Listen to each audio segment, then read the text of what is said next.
Magkakaiba man ng lugar,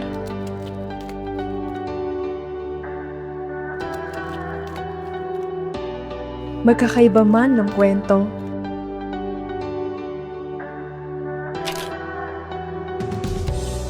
iisang dahilan kung bakit kami narito, upang purihin ang Panginoon. Sa simpleng tahanan, sa tahimik na kwarto, sa gitna ng pag-aaral, pagod at mga pagsubok, patuloy kaming umaawit para sa Kanya. Hindi man kami magkakasama sa iisang entablado, pinagbubuklod pa rin kami ng iisang pananampalataya. Ito ang aming handog.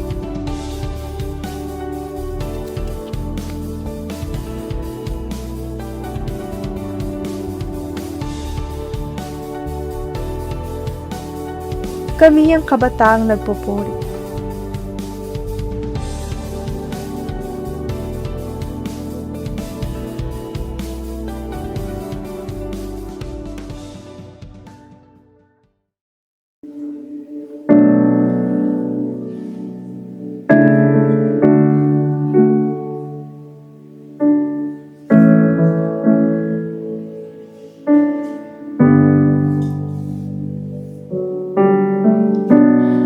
Call me out upon the waters, the great unknown, where feet may fail. And there I find you in the mystery, in oceans deep, my faith will stand. And I will call upon your name and keep my eyes above the waves. When oceans rise, my soul will rest in your embrace. For I am yours, and you are mine.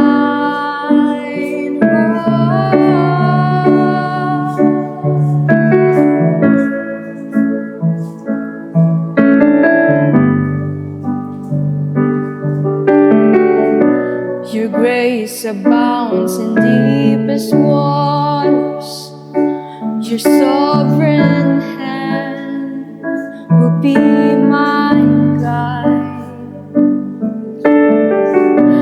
Where feet may fail and fear surrounds me, you've never failed, and you won't start now. So I will call upon your name and keep my eyes above the waves. When oceans rise, my soul will rest in your embrace. For I am yours, and you are mine.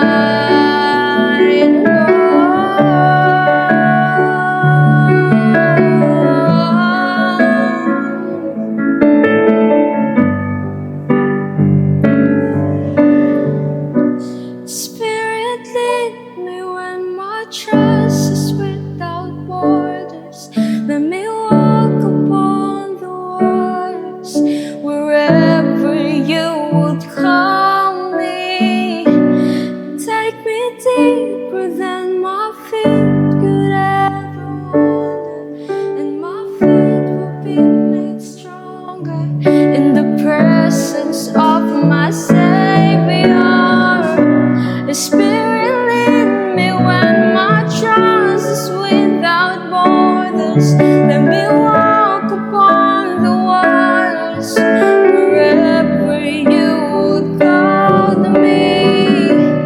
Take me deeper than my feet could ever wander, and my faith will be made stronger in the presence of my Savior. I will call upon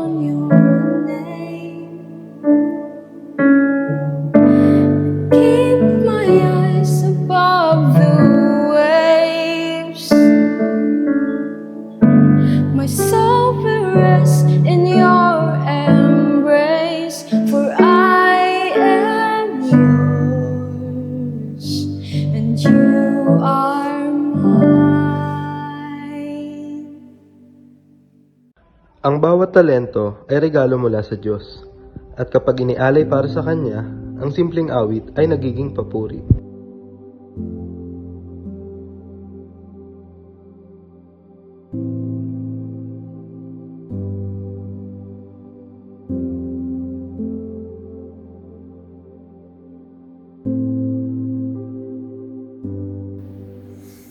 The world often says that we are too young to make a difference, but God says otherwise.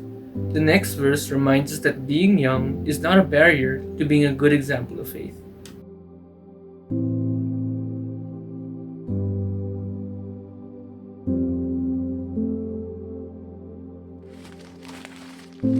When we look back at the past, we see God's faithfulness. In every success, in every failure, in every moment we thought we were alone, He was there. The next song is a reminder of His goodness.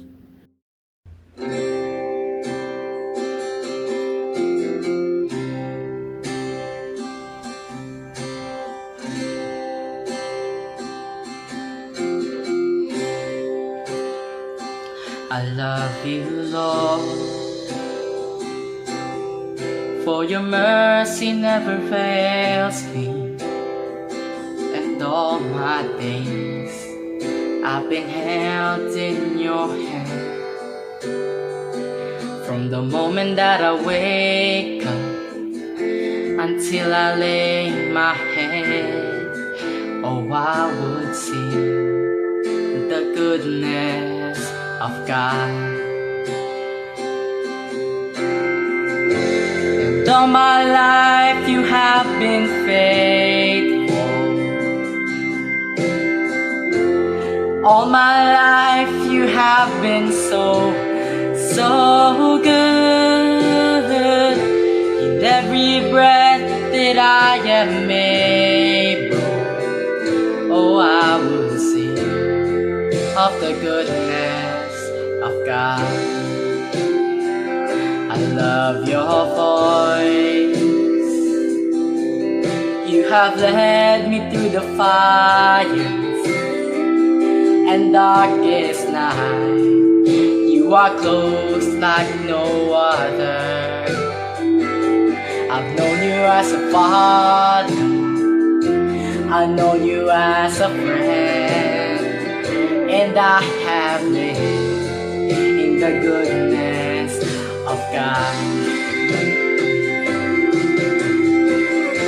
And all my life you have been faithful. And all my life you have been so good. With every breath that I am able, oh, I will sing of the goodness of God. Your goodness is running after me.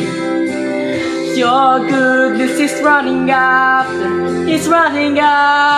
me. With my life laid down and surrendered now, I give you everything. Your goodness is running after me. Your goodness is running after me. Your goodness is running after me. With my life laid down and surrendered now, I give you everything. Your goodness is running after me.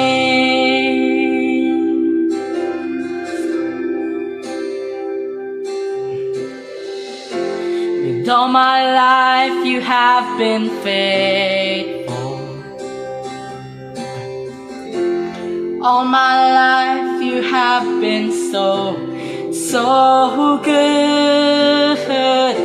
With every breath that I am able, oh, I'm gonna sing of the goodness of God.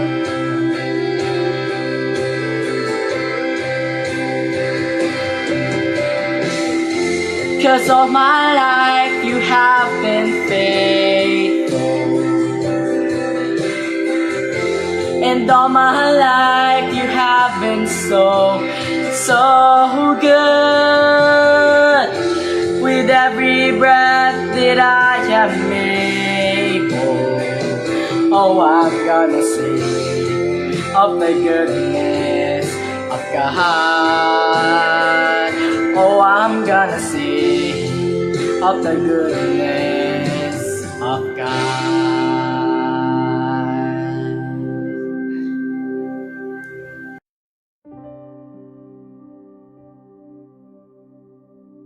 Lord, pinupuri at pinasasalamatan ka po namin. Thank you for all the things and love you have given us, you have given me. Maraming salamat po sa aking pong pamilya, kamag-anak, mga kaibigan, mga mahal sa buhay. Through their lives, Lord, I feel your love. Salamat po sa araw-araw na pagpapatnubay sa school man, sa bahay, sa simbahan. I hope all the things that I do glorifies your name, Lord. I ask your guidance, your wisdom, your love as I continue to seek a life that is Christ-like. Samahan niyo po ako ng patuloy, Panginoon. Sa matamis na pangalan ni Jesus, aming tagapagligtas. Amen. Being young is not always easy. There are many expectations, many questions, many struggles. But in the midst of it all, there is a God who gives direction and hope. Let us listen to this message for every young person.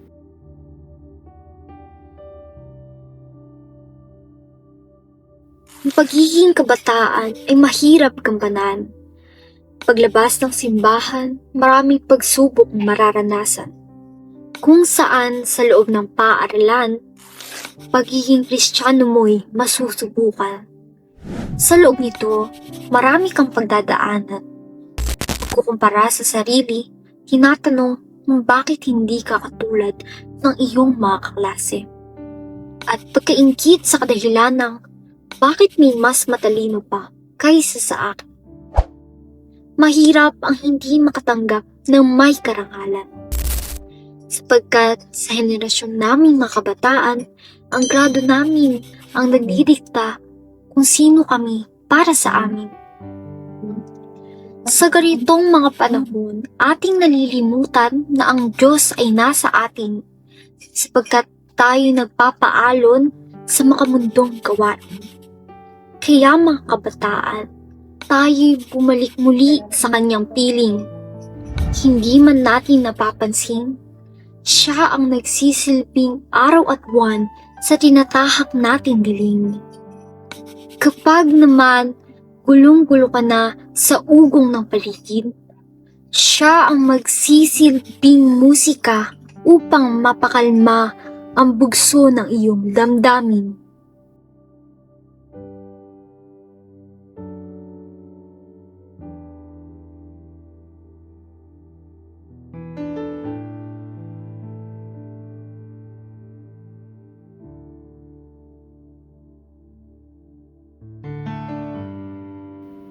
Every life has a story, and in every story transformed by God, we see the power of His love. Here is a testimony of how God reached a young person who was once lost and without direction, but now lives in His grace.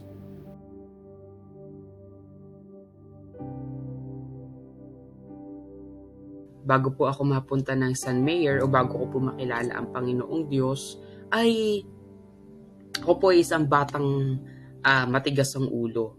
Ako po ay mahilig sa mga away-away, sa mga gulo, lahat na katulad po ng mga marijuana, sigarilyo, alak, at kahit ano pa po ay na talagang nasubukan ko siya na gawin or tikman. Kasi nga po, ako po ay ligaw ng mga panahong iyon. At isa po sa mga sirkumstansya na hindi ko makakalimutan is yung nanloko kami ng isang tao.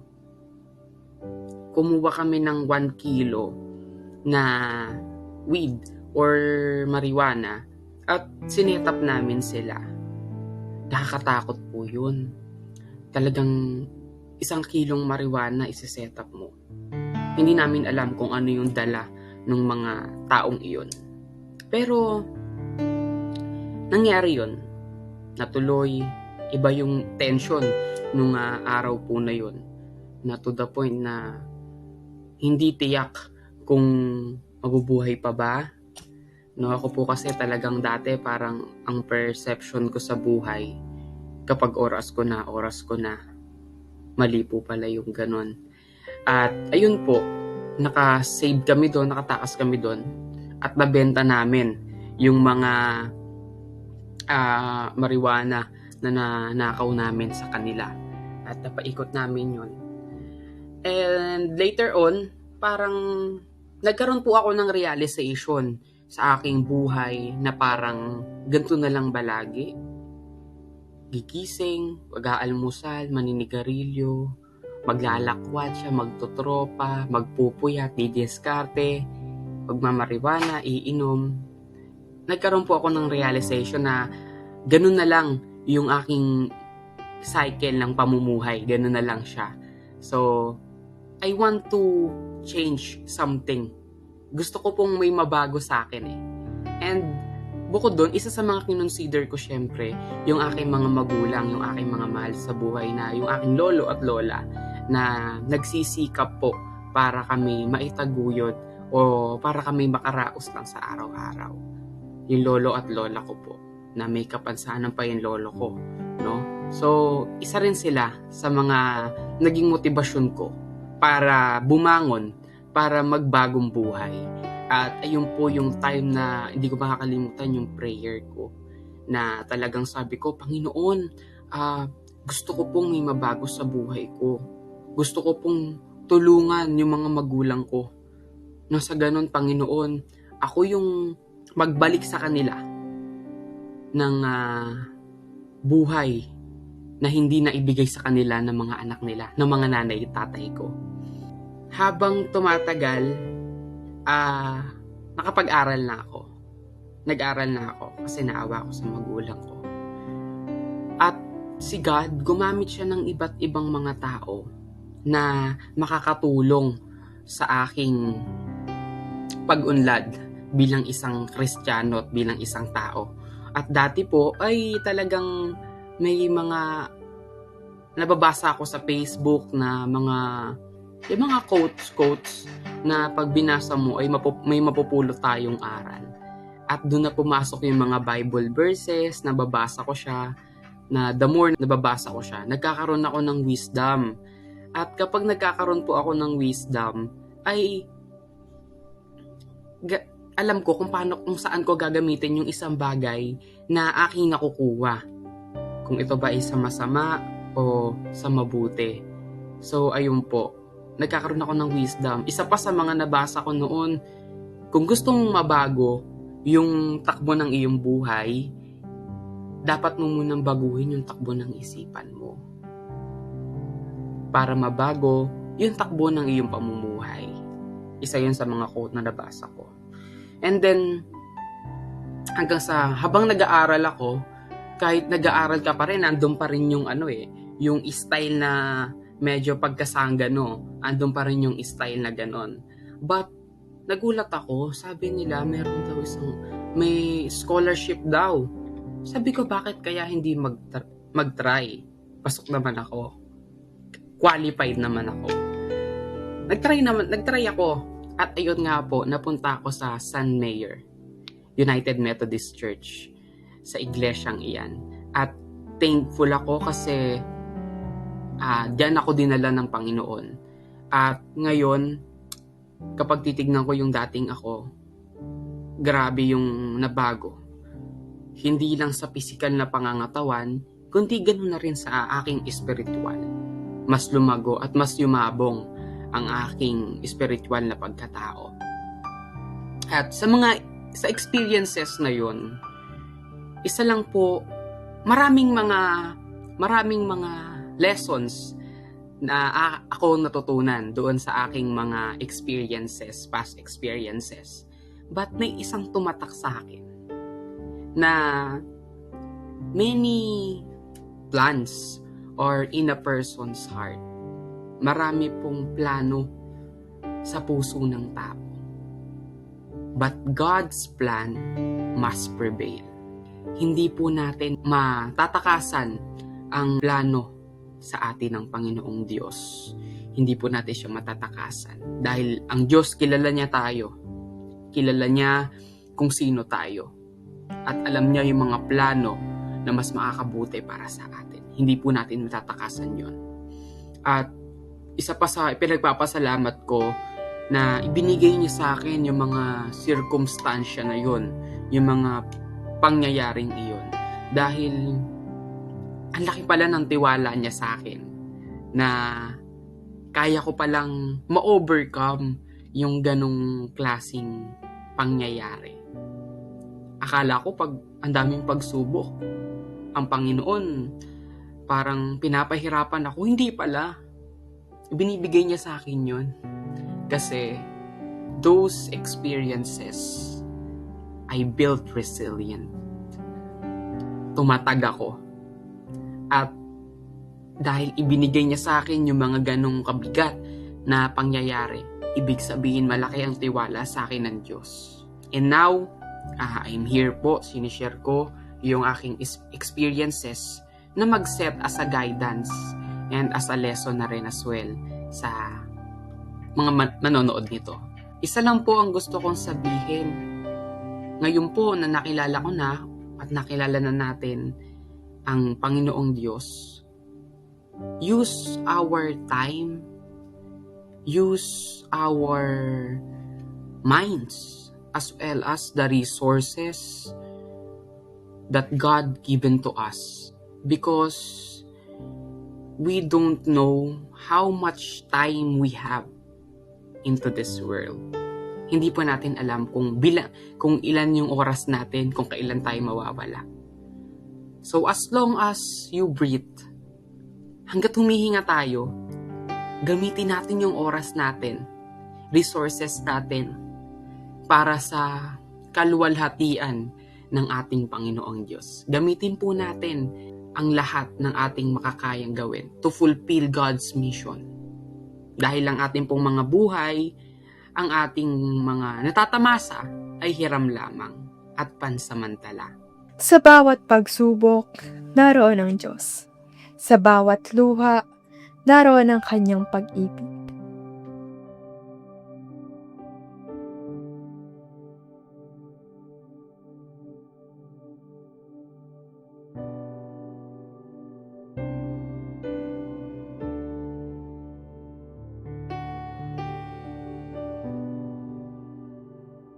Lord, nagpapasalamat kami sa mga bagay na binigay niyo sa amin, sa mga aral na tinuturo niyo sa amin para tayo ay maging isang mas mabuting tao.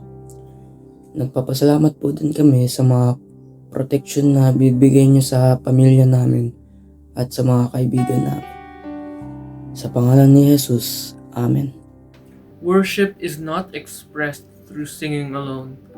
Every moment, every color, and every creation can also be an offering to the Lord.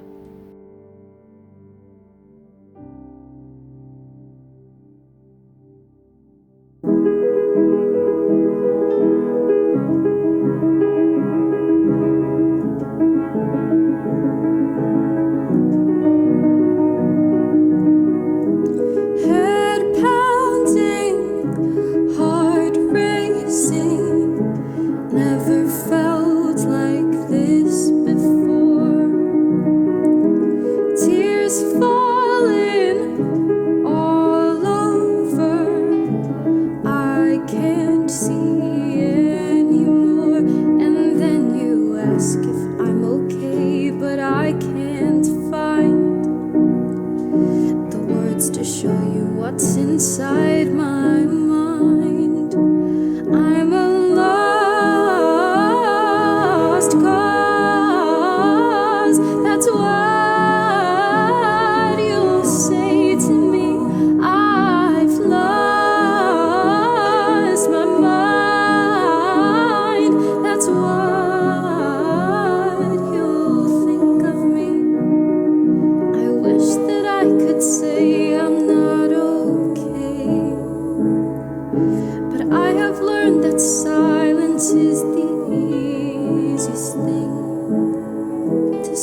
says that she's ashamed.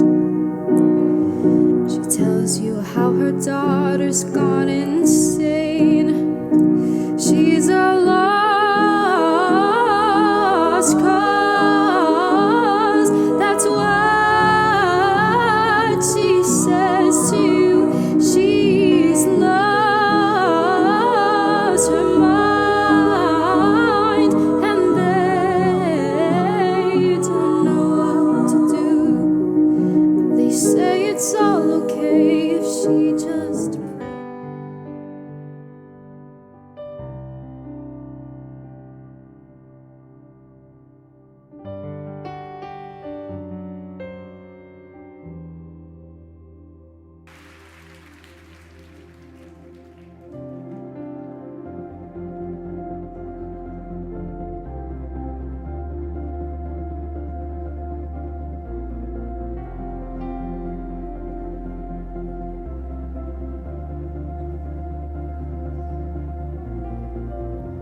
if love endured that ancient cross, how precious is my Savior's blood. Your beauty of heaven wrapped in my shame, the image of love upon death's frame. If having my heart was worth the pain,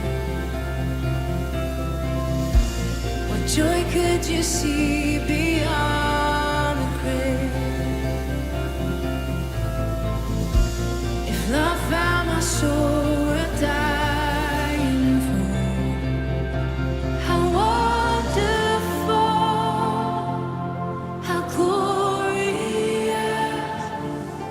My Savior's scars, victorious.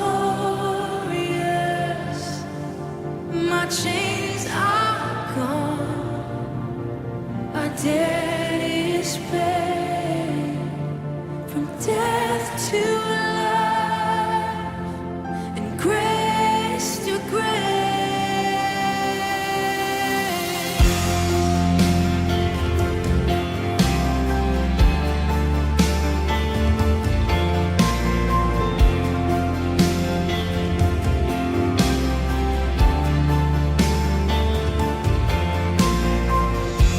If heaven now owns that vacant tomb, how great is the hope that lives in you? The passion that tore through hell like a rose, the promise that rolled back death in its stone. If freedom is worth the life you raised, where is my sin? Where is my shame? Oh, Jesus, if love paid it all to have my life, how wonderful, how glorious. Our Savior's scars, victorious. My chains are gone, my debt is paid. From death to life, and grace to grace.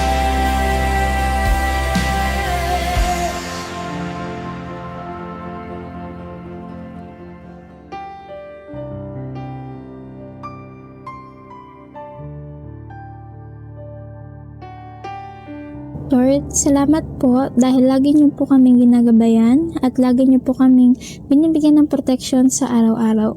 Salamat po sa mga blessings na binibigay niyo po sa amin.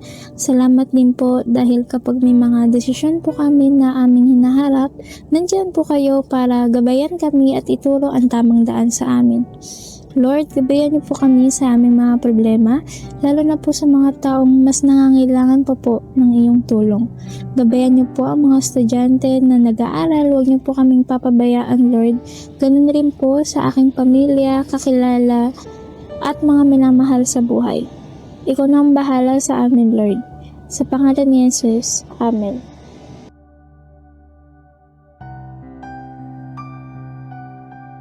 Lord, thank you po sa panibagong araw na binigay niyo po sa akin. Thank you po sa blessings na binigay niyo rin po sa amin para po sa aming family.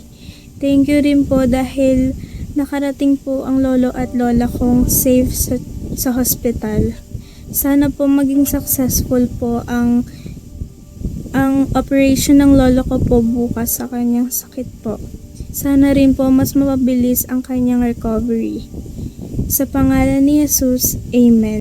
As young people, we go through many challenges, fatigue, pressure, and questions about ourselves and our future.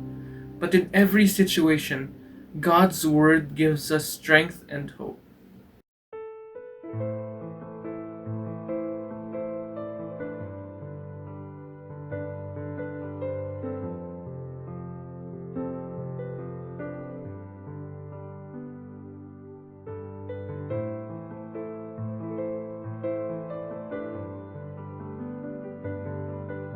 Ang ating salita ngayon ay galing sa awit 100, galing sa verse 2. Magandang balita.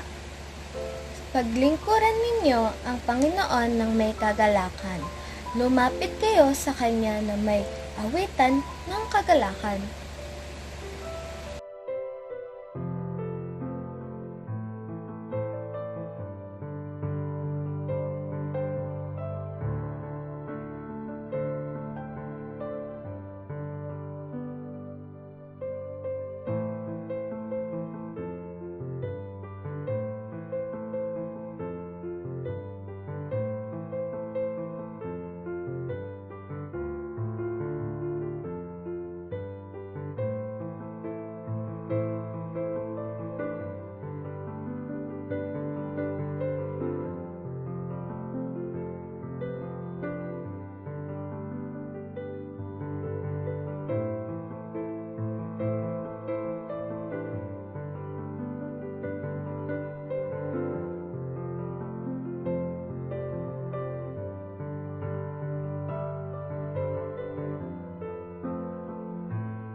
Filipos chapter 4 verse 13. Lahat ng ito ay magagawa ko dahil sa lakas na kaloob sa akin ni Kristo.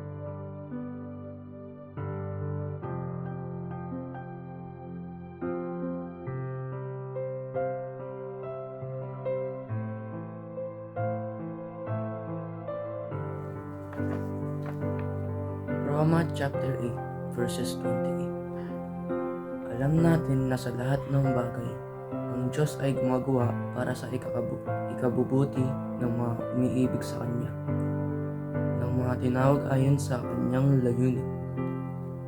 Roma 8 verses 28. Magandang balita, Biblia.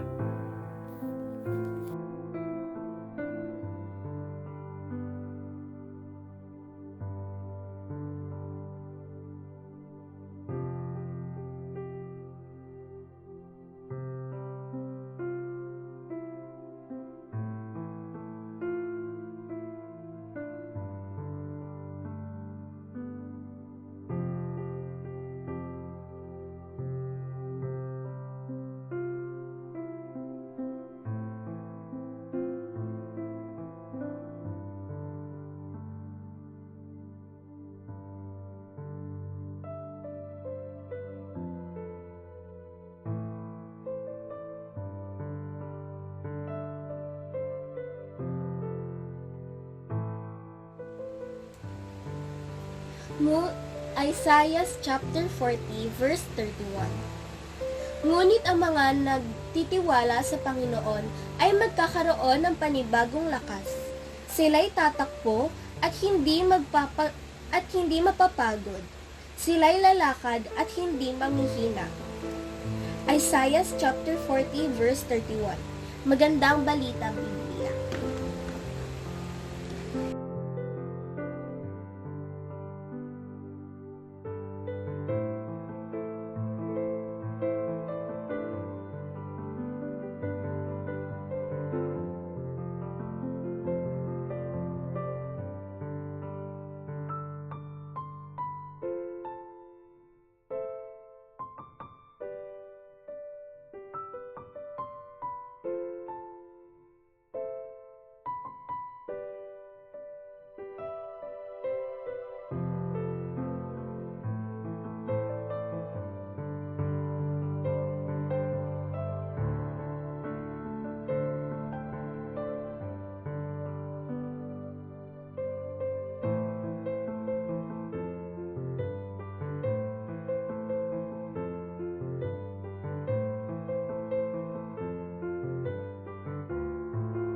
Put God at the center of everything. Jeremiah chapter 29 verse 11. Sapagkat alam ko ang mga planong para sa inyo, sabi ng Panginoon, mga planong para sa ikabubuti at sa hindi ikasasama upang bigyan kayo ng kinabukasan at pag-asa.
A light to the world. Mateo chapter 5 verse 14. Kayo ang ilaw ng sangkatauhan. Ang isang lungsod na nasa ibabaw ng burol ay hindi maitatago. Mateo chapter 5 verse 14.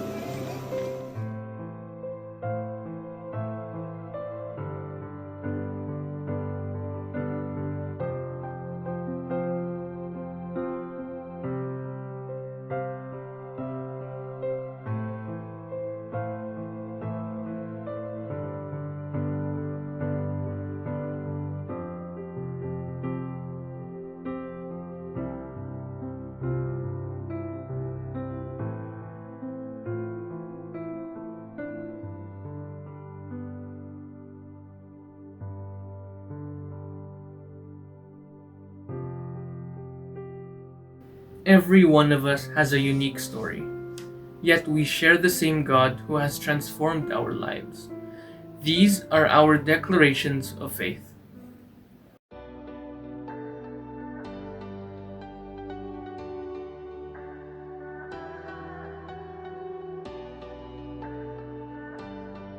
Ang Diyos ay parang tatay ko na. Kasi siya ang sumbungan ko, sa Kanya akong iyak. Siyempre sa Kanya ako nagtithank you sa mga blessing na natatanggap ko.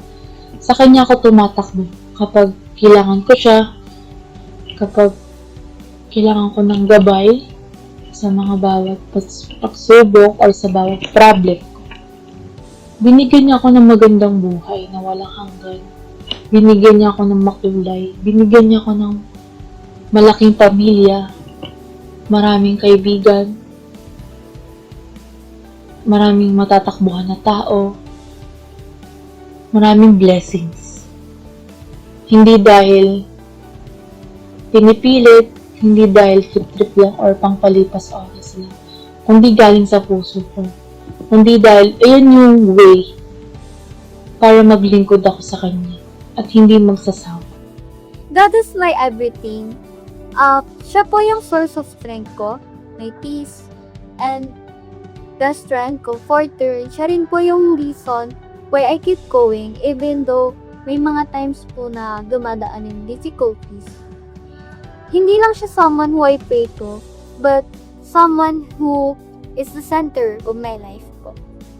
Madami pong ginawa sa akin ng Diyos. The Lord didn't just save me and wash away my sins.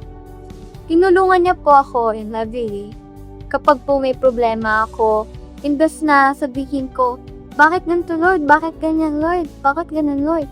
Nagiging grateful na lang po ako since in every battles in life na meron tayo, may lesson tayo na nakukuha and it helps us to grow more and realize things and to become a better person. Hindi po ako sanay na mag-open up sa ibang tao and when I need someone, sa kanya po ako lumalapit at humihingi ng tulong. Hindi ko man siya nakikita physically o naririnig, pero I feel His presence. Nararamdaman ko po yung pagmamahal niya at pagmamalasakit niya sa akin in my everyday life. I want less of me and more of God. Pinupuri ko po siya kasi despite my sins, hindi ko naramdaman na I was being pushed away. Instead, naramdaman ko po na mas hinihila niya po ako closer sa Kanya. Sure, hindi natin kaya maging si God. We can never replace God. Pero we can sin less and have a heart and mind na meron siya. Ang Diyos, siya yung gabay, lakas at pag-asa ko sa buhay. Siya po yung nagbibigay sa akin ng lakas sa tuwing napapagod o nanghihirapan na panghihinaan ako ng loob. Marami pong ginawa ang Diyos sa akin na sa buhay ko. Tinulungan niya akong malampasan yung mga problema, pagsubok, and hindi niya ako pinabayaan na mahirapan. I mean, hindi niya ako hinayaang magtagal sa sitwasyon na yon. And binigay niya sa akin yung pagsubok na yon for a reason and for a lesson. Also, patuloy niya pong ginabayan yung pamilya, kaibigan, at yung pag-aaral ko sa araw-araw. Nagpupuri ako sa Kanya dahil mahal niya ako, mahal niya tayo. At kahit na alam natin at alam niya na may pagkukulang tayo, is tinatanggap niya tayo ng buong buo. Nandyan siya para gumabay at magbigay ng pag-asa sa atin. Ang Diyos sa buhay ko ay hindi man lang isang tao na nagliligtas sa akin, kundi isa ding guro. Kahit di ko siya nakikita, naggagawa pa din siya ng paraan para may naaaral ako bawat araw, linggo, buwan. Nanggagawa siya ng paraan. Ang ginawa niya sa buhay ko, pinakita niya sa akin na lahat ay hindi mo makukuha.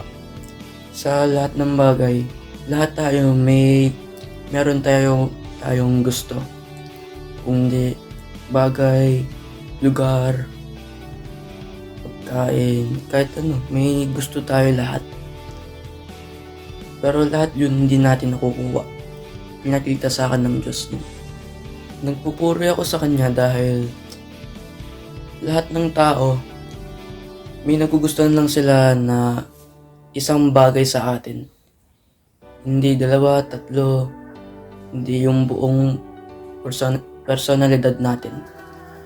Pero ang Diyos, ina-accept niya yung buong being natin bilang isang tao. Ang Diyos sa buhay ko ay isang importanteng tao na tumulong sa akin at naging malaking parte ng aking paniniwala. Para sa akin, siya ay pinagmulan ng pag-ibig, pag-unawa, at isang taong mapagpatawad. Nagsimula sa pag-ibig sapagkat ako'y naniniwala na sa lahat ng pagkakataon ay hindi niya nakakalimutan na hindi iparamdam sa akin at sa iba ang kanyang pagmamahal. Mapag-unawa dahil sa lahat ng problema na aking tinatahak, naniniwala ako na inintindi at hindi niya ako iniwan mag-isa. At sa huli, siya ay mapagpatawad. Dahil kahit na may mga desisyon at gawain sa buhay ko na naging magulo, nagbigay pa rin siya ng awa at tamang daan para sa aking buhay. Ang tatlong iyon ang dahilan kung bakit patuloy pa rin akong nagpupuri at ang dahilan kung bakit ko sinabi na importante siya sa akin. Dahil naniniwala ako na minahal, inintindi at nagbigay ng awa sa aking buhay, sa aking pamilya at sa aking mga kakilala, na patuloy pa rin na nandyan siya sa kabila ng lahat. In every song we have sung, in every word we have spoken, and in every talent we have offered, there is only one message we want to proclaim. God is good.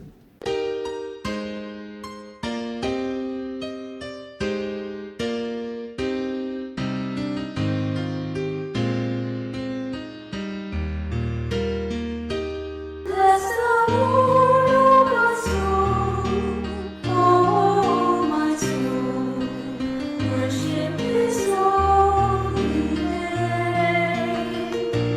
Sing like never before, oh my soul, I'll worship Your holy name.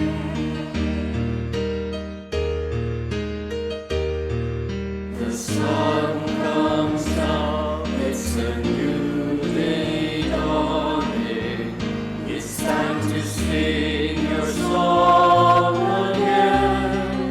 Whatever may pass and whatever lies before me,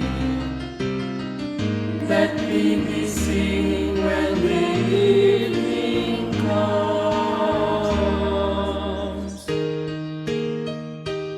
Bless the Lord, oh my soul, my soul, worship His holy name. Sing like never before, my soul, I'll worship Your holy name.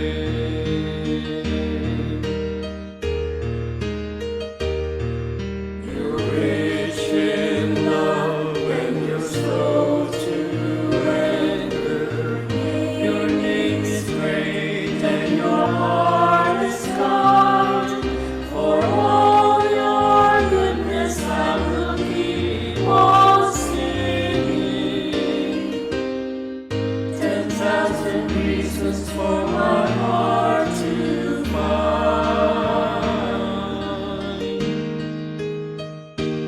Bless the Lord, oh my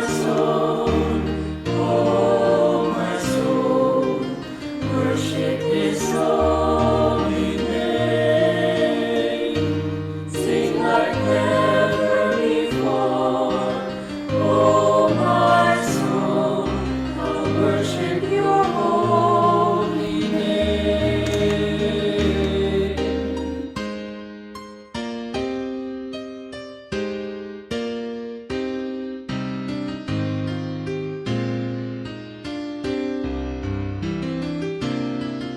And on that day when my strength is failing, the end was near and my time has come. Still my soul will sing Your praise unending. 10,000 years and then forevermore.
praying.